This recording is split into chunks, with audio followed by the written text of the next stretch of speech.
Assalamualaikum warahmatullahi wabarakatuh. Saya akan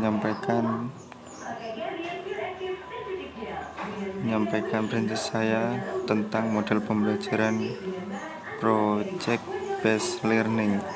Pembelajaran project based learning adalah model pembelajaran yang menggunakan proyek atau kegiatan sebagai media. Pembelajaran ini memfokuskan aktivitas peserta didik untuk melakukan eksplorasi, penilaian, interpretasi, sintesis, dan informasi untuk menghasilkan berbagai bentuk belajar.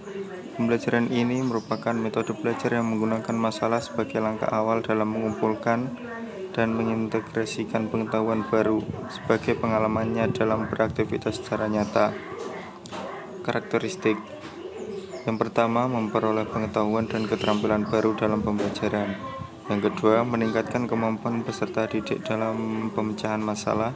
Yang ketiga, membuat peserta didik lebih aktif dalam memecahkan masalah yang kompleks dengan hasil produk nyata berupa barang atau jasa. Yang keempat, mengembangkan dan meningkatkan keterampilan peserta didik dalam mengelola sumber, bahan, dan alat untuk menyelesaikan tugas. Yang kelima, meningkatkan kolaborasi peserta didik dalam kelompok.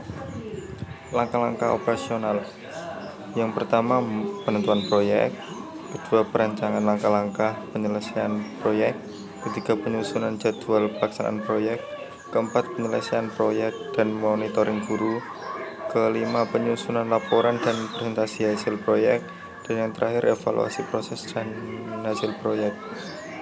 Sistem penilaian. Penilaian proyek merupakan kegiatan penilaian terhadap suatu tugas yang harus diselesaikan dalam periode atau waktu tertentu. Tugas tersebut berupa suatu investigasi sejak dari perencanaan, pengumpulan data, pengorganisasian, pengolahan, dan penyajian data. Penilaian proyek dapat digunakan untuk mengetahui pemahaman, kemampuan mengaplikasikan, kemampuan penyelidikan, dan kemampuan menginformasikan peserta didik pada mata pelajaran tertentu secara jelas.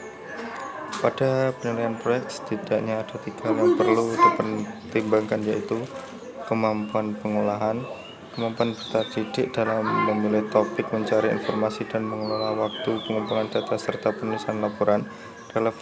Relevansi, kesesuaian dengan mata pelajaran dengan mempertimbangkan tahap pengetahuan, pemahaman, dan keterampilan dalam pembelajaran. Keaslian, proyek yang dilakukan peserta didik harus merupakan hasil karyanya dengan mempertimbangkan kontribusi guru berupa petunjuk dan dukungan terhadap proyek peserta didik. Sekian dari presentasi saya. Terima kasih. Wassalamualaikum warahmatullahi wabarakatuh.